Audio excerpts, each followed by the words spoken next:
มื้อนี้กะมาฮอดกับผู้ที่เห็นเพิ่นซักผ้าพี่น้องเอ้ยก็สิเข้าไปสบายดีเพิ่นก่อนโอ้กินน้ำได้เลยแล้วน่ะมันใสเนาะเบยกินได้เลยบ่ สบายดีก่อนเร็วสบายดีโดยสบายดีFC พ่อแม่พี่น้องเนาะมีอะไรสิซักผ้าบ่มื้อนี้นี่แหละเฮาก็ต้องรู้จักซักเสื้อผ้าเด้อเพราะว่าแผบเด็กก็ว่ามีอยู่แผบมีอยู่สิแก้ไว้ก่อนบัดนี้เนาะพี่น้องเอ้ยหลังจากกลับมากับเปลี่ยนแปลงหลายอย่างเนาะไปมือเดียวโอ้สบายดีบ่พรสบายดีหลังจากที่บอลลาลงไปมือเดียวกลับมาเปลี่ยนแปลงมาแล้วเนาะไว้ขนาดเนาะเป็นอะไรคือไวแท้ไว้แล้วเร่งให้เด้ลงมือให้โอ้ช่างบ่เฮ็ดนี่แม่ช่างเฮ็ดกระท่อมคนล่าสุดแล้วล่ะโอ้โดยไว้เนาะเพิ่นเฮ็ดเนาะไว้มาแปลกแล้วเนาะบ่ล่ะมาแปลกว่ะยินดีใจพี่น้องเอ้ยแต่ว่าทางสร้างของบ่ลากอ่ะบ่เห็นมื้อนี้เพิ่นติดภารกิจบ่แม่นเพิ่นไปอันบอกเจ้าเรื่องงานแต่งงานดองโอ้ยังมีดองนั่นนั่นนี่ประเพณีบ้านทั้งเพิ่นน่ะกินได้ตลอดเวลาแม่นแล้วแต่เจ้าภาพแล้วแต่ว่าเฮาพร้อมเนาะแม่นอีหยังวะพี่น้อง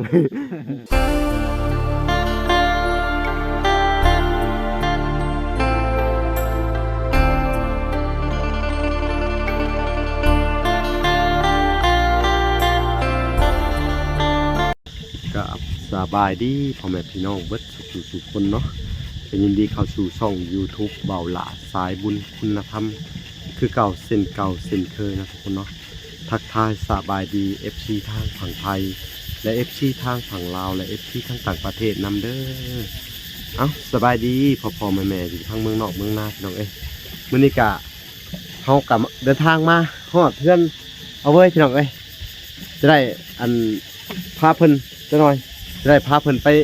เบิ่งข้าวสารเนาะเพราะเฮาได้โทรสั่งไว้แหละข้าวสารแล้วก็เครื่องใช้ยังขาดตัวใดเฮาก็สิได้ซื้อมาเพิ่มเติมอีกพี่น้องเอ้ยแล้วก็จะพาเพิ่นไปเบิ่งอันกางเกงเนาะเรือส่งอีกตัวนึงเพิ่นอยากได้เนาะทั้งอันแม่แก้วพี่น้องเอ้ยก็ได้อันฝากเงินมาให้เพิ่นเนาะได้ชื่อทรงเพิ่นว่าเนาะพี่น้องเนาะเป็นจุดประสงค์ของแม่แก้วเนาะพี่น้องเอ้ยก็ต้องขอบคุณเพิ่นเนาะมื้อนี้กะ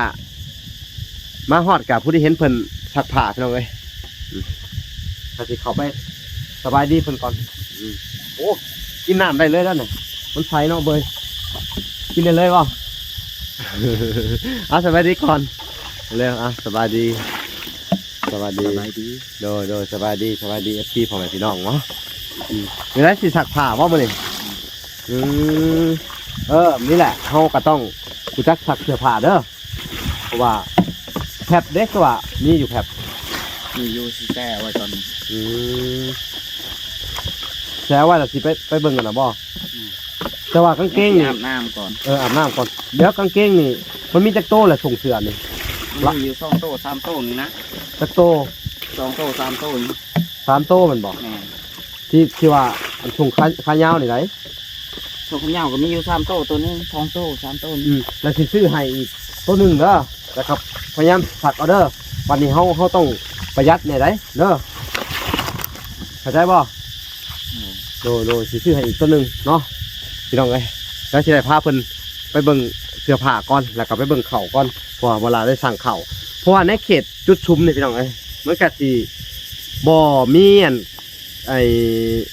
ข้าวขายพี่น้องข้าวสารเขาสิบ่ได้ขายกันมีแต่จะเป็นประเภทข้าวเจ้าก็สิขายอยู่พี่น้องเอ้ยเป็นประเภทข้าวเจ้าเพิ่นก็สิขายอยู่และประเภทข้าวเหนียวมันบ่ค่อยมีคนขายพี่น้องเอ้ยเพราะว่าเพิ่นสิมีกันเกือบแบบครัวเฮือนทุกครัวเฮือนนะนอกจากคนครอบครัวได้ที่ว่าอันขาดแคลนครอบครัวได้ที่ว่ายากจนเนี่ยก็สิบ่มีพี่น้องเอ้ยแต่ว่าเขตนี้เพิ่นสิเฮ็ดนาหลายพี่น้องเอ้ยเพิ่นเฮ็ดนาปีแล้วก็เขาน้ำตาปลาเพิ่นก็พอได้กินเข็ดนี่เพิ่นก็เลยเอาเข้ามาขายแล้วมันบ่ได้ขายพี่น้องเอ้ยเนาะก็เลยว่าเพิ่นชวนร้ายเพิ่นสิบ่ได้ขายข้าวสารเนาะเบยเนาะโอ้ยสักเลยก็ได้เลยตัวน่ะต้องแช่ไว้ก่อนบ่เอามาจังสักเพิ่นน่ะมาจังสักเนาะเอาว่าอันมักไว้ได้ส่งเสื้อจักเป็นเลือกเบิ่งเด้อ เนาะไปเลือกเบิ่งจักโตหนึงพี่น้องเอ้ยนะแล้วก็ที่เหลือส่วนที่เหลือเฮาก็สิพาเพิ่นไปซื้อข้าวสารมาไว้พี่น้องเอ้ยพอได้อยู่ได้กินสิอาบน้ำเลยว่ะเอ้าพี่น้องเอ้ยเพิ่นสิอาบน้ำเลยบาดนี้ก็สิมาพอมาฮอดมาถึงแล้วก็บ่แอนเมื่อแล้วบ่แอนเมื่อแต่เช้าถูกบ่เอ้าเห็นแต่บ่พรเขาก็สิไปสอบถามบ่พรเรื่องเกี่ยวกับตารางเนาะพี่น้องเอ้ยว่าเพิ่นเฮ็ดแล้วเบิดแล้วบ่เนาะเรือยังขาดเรือยังแน่พี่น้องเอ้ยโอเคเนาะเดี๋ยวเราจะไปหาบ่พรก่อนก็สิอาบน้ำแต่งตัวพี่น้องเอ้ย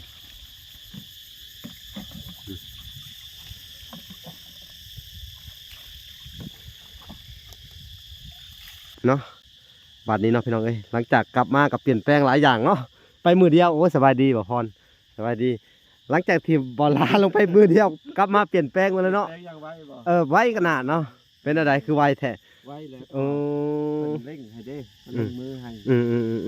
โอ้ช่างบ่เฮ็ดนี่ แม่นสร้างเฮ็ดกระท่อมคนล่าสุดนั่นล่ะ โอ้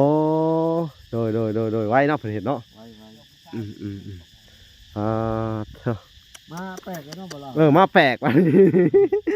ยินดีใจพี่น้องเอ้ยแต่ว่าทางสร้างของบ่ลากอ่ะบ่เห็นมื้อนี่เพิ่นติดภารกิจบ่ แม่นเพิ่นไปอันบอกกับเจ้าเรื่องงานแต่งงานดอง โอ้ยังมีดองเนาะนานนี่ ประเพณีบ้านทั้งเพิ่นน่ะ กินได้ตลอดเวลา แม่นแล้วแต่เจ้าภาพ แล้วแต่ว่าเฮาพร้อมเนาะ แม่น อิหยังวะพี่น้อง บ่มีแบบ ลาลุ่มเนาะ ลา มั ลุ่ น ม มัน 5เดือน โดยมันต้องหาเลิกหายามเนาะ 2 4 6แม่นเขาเอิ้นว่าถ้าเกิดว่ากินดองอันขี้นี่มันเป็นแบบอหย่างที่เชื่อถือก็ว่ามันมักขี้แตกแยกเนื้อคู่กันแม่นบ่หรือว่าคู่ชีวิต แล้วแต่ความเชื่อของบุคคลนั้น โอ้ ๆแต่บ่ล่ะเด้คิดจังได๋จ้ะกะเพศ ก็เฮาอันทั้งเวลาคิดว่านะ ถ้าเกิดว่าอันผู้เฒ่าเชื่อถือมันไปได้ก็ต้องเชื่อตามเพิ่นเลยบ่เชื่อก็อย่าไปลบหลู่เลย บ่เชื่อก็แบบ มันก็มีเกิดแบบนั้นแล้วนี่เจ็บโชว์อหยังต่างๆนานาเนาะคือแบบนี้คืออันผู้เฒ่าเพิ่นว่าเดือน4นี่แบบ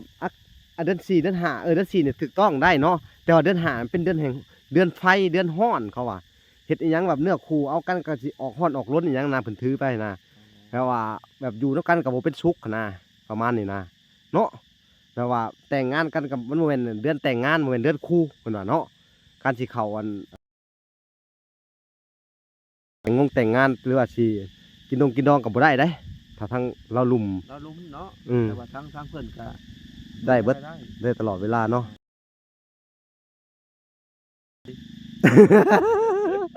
มันก็บ่แน่นอนเนาะมันแบบ แล้วแต่ความเชื่อ แล้วแต่ความเชื่อก็ว่าไงจุบบางคนบางคู่ก็มันแล้วแต่ดวงสมพงษ์กันว่าซั่นซะเนาะเฮาก็สิไปเจาะจงไผก็บ่ได้แต่ว่าซุเพิ่นก็เฮ็ดซุเพิ่นตั้งแต่พ่อแต่แม่ซุเพิ่นมากันอันนี้เพิ่นเฮ็ดไว้เนาะพ่อพรอันนี้ของไผนี่ฮะตาราง เป็นผู้ใหญ่ใจะดีทางช่องเบาแสน โอ้ เพิ่นเอามาเมื่อวานนี้ ดีเพิ่นบ่ได้เบิ่งเจ้าเฮ็ดบ่ เลยเป็นเฮ็ดตัวนี้ โอ้ย ก็มามอบให้เมื่อวานนี้ โดยฮักเฮ็ดแล้วนี่บ่นี่ แล้ววังใหญ่นี่ได โอ้ยอีหลี แม่น โอ้เนาะ ประ เอ้า มาณชั่วโมงหนึงทางเวลาก็มา โอ้ เฮาก็แล้วเพิ่นก็เอ้าเด้ ไวเนาะ 7:00 นเพิ่นเริ่มเฮ็ด อ๋อเถอะ แต่ยังแต่ประตูบัดนี้ ประตูเนาะเพิ่นก็เช็ดให้เฮาแล้วว่า บ่ประตูนี่ก็ต้องมันก็ต้องอีกราคาหนึงอีกได้ เพิ่นว่าได แม่นล่ะ ประตูนี่เฮาคิดไว้ว่าจะเอาแบบใด จังว่าอันนี้ยังบ่ได้วางแผนเลยเพราะว่างบน้ำบ่พอก็เบิดแล้ว เบิดเช็ดสักแล้วหูน้ำพรเรื่องลักหัวนี่คือเบิดแล้วนะพี่น้อง ก็ได้จ่ายทั้งสร้างอันโอ้ ทีแรกบ่ใช่ประชาพันธ์เห็นก็ว่าเพิ่นตัดนั่นนี่มาไกลก็เลยให้ประชา10โดย แล้วก็ค่าขุดอีก 10,000 โอ้ อะไรคุมละ10,000 โอ้แม่น จ้างนั่นนี่ โอ้ มีเบิดงบน้ำพรกันนะ โดยผู้ที่เพิ่นวัดคนใหม่เนาะเฮ็ดโดยก็คือของบ่อแซนเนาะ ขอบคุณเพิ่นเนาะขอบคุณทุกคนที่เป็นอันกำลังใจหรือว่ามีส่วนร่วมเนาะมีส่วนร่วมในการช่วยเหลือทางอาเวยเนาะขอบคุณทุกๆคนแน่ก็ต้องขอโทษขออภัยเนาะผู้ใหญ่บางคนเพิ่นก็บ่อยากให้ออกสื่อเสียงเนาะแม่นก็เพิ่นก็ทำบุญแบบคล้ายๆคือว่าปิดทองหลังพระนะเนาะพี่น้องเอ้ยเนาะก็ คุณทางเบาพรพี่น้องเอ้ยที่ว่าเฮ็ดให้อันว่องไวเนาะทันใจเนาะบ่ลามาจากอันน่ะอันอิหยังวะจะเฮ็ดอันศาลาแม่นบ่ แม่นเขาต้องรักท่าบ่ล่ะ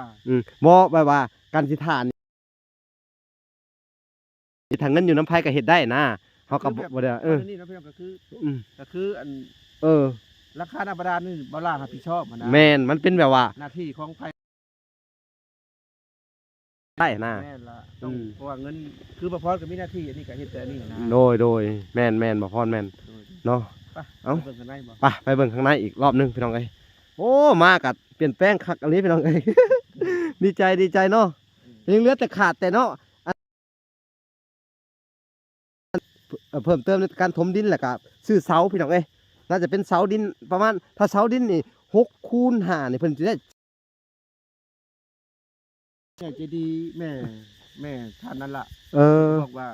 เพิ่นจะเฮ็ดประมาณ5คูณ8 5 คูณ 8โอ้โหธรรมดาตัวนี้มันก็เก้า ทุนออกเพิ่นหน่อย อื แล้วนะ มเพิ่นได้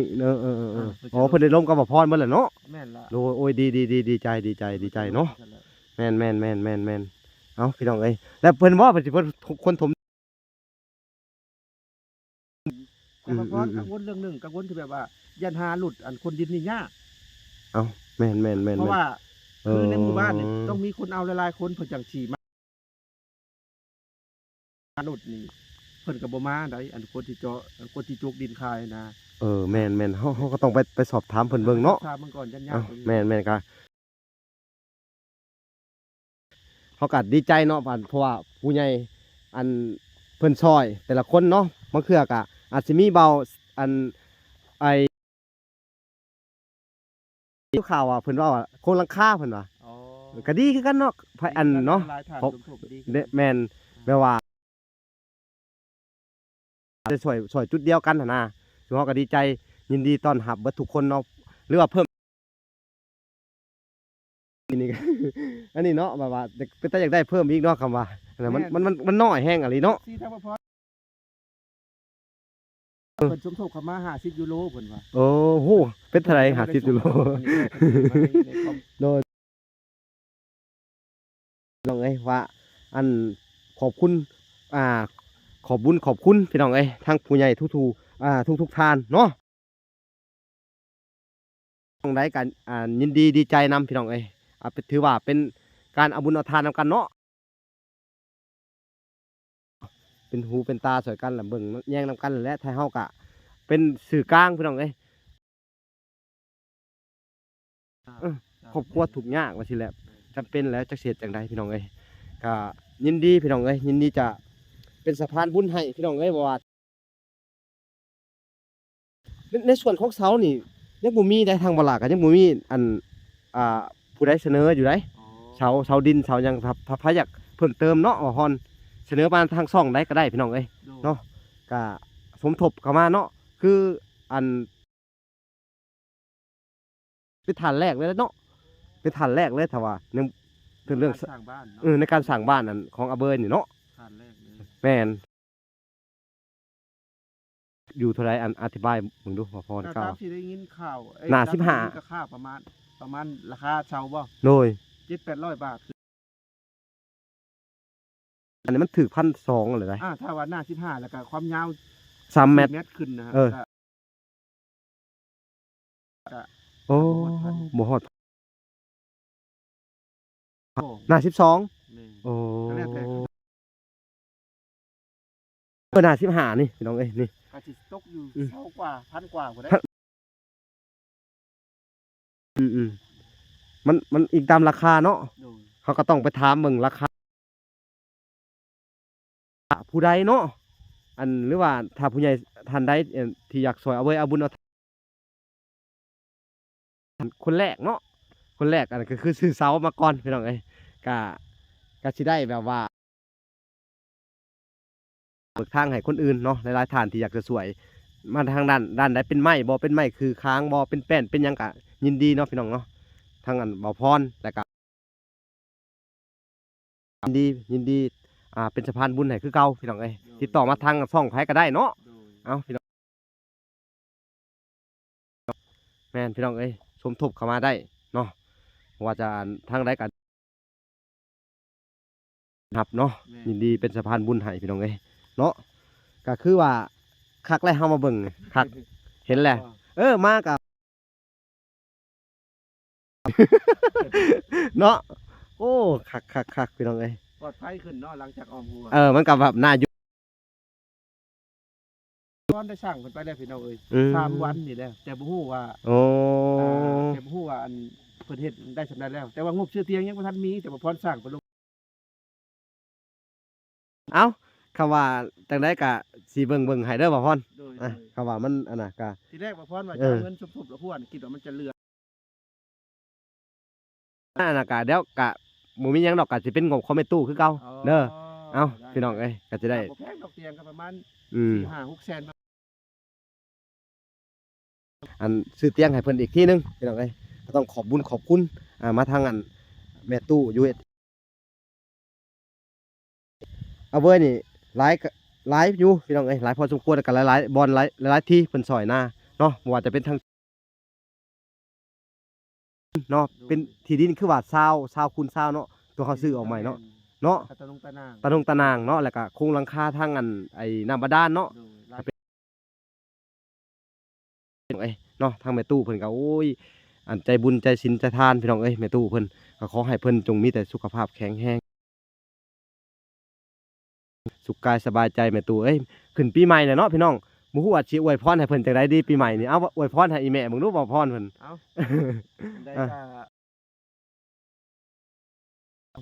เมตู้อยู่ทาง USA เนาะ โดย ขอให้เพิ่นสุขภาพแข็งแรง โดย จะได้ความไข่จะการงานเนาะ โดย ขอให้เพิ่นแบบหายจากโรคพยาธิทั้งปวงเนาะพี่น้อง โดยพญาติก็บ่ให้มีมาเบียดมาเบียนเนาะ สำคัญก็คือ โดย สุขภาพ โดยแม่นโอ้ยแม่นอ่ะพี่น้องทั้งเวลากะ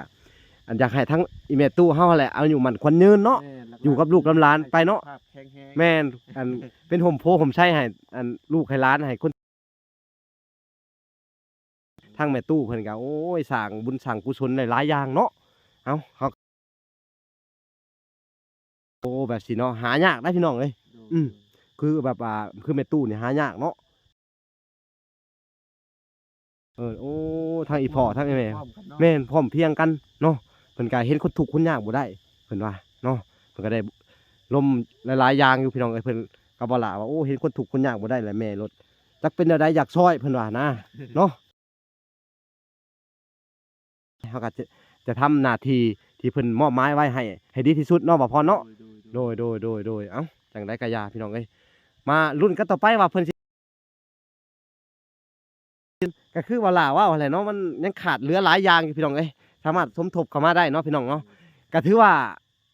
ช่วยภาคก็ว่าแม่นเนาะอาศัยนอนในต้นไม้พี่น้องเอ้ยเนาะเป็นเฮือนเป็นชานหลังจากที่ว่าชูเฮาเข้ามาหาเพิ่นแล้วเพิ่นก็นิสิมิตดี ยั่งมีที่จ้าง แม่นมีที่จังแหละแต่ก่อนเขายังว่าโอ้ยบ่มีไปหากินข้าวเฮือนนั่นเฮือนนี่พี่น้องเอ้ย พาไปอันก็เป็นกำลังใจให้กันพี่น้องเอ้ยก็สิสู้ต่อไปทางทีมงานเฮากับพี่น้องเอ้ยได้สำได้ก็เอาสำนั้นมาพอเนาะ แม่แล้ว ถ้าเกิดว่าบุญเพิ่นมีแล้วแต่โชคชะตาวาสนาพี่น้องกำหนดไว้ว่าเพิ่นสิได้หยังแน่เนาะ จ้ะ เอ้าพี่น้องรับแล้วไผสิช่วยหยังแน่ก็ผู้หาผู้ซิบก็ได้เนาะก็บ่ได้เจาะจงว่าต้องให้ซอยนะพี่น้องเอ้ยมันก็แล้วแต่จิตใจไผอยากซอยพี่น้องเอ้ยเนาะก็เฮาก็บ่ได้เจาะจงเลยว่าแล้วแต่ผู้ใหญ่ใจดีพี่น้องเอ้ยแล้วแต่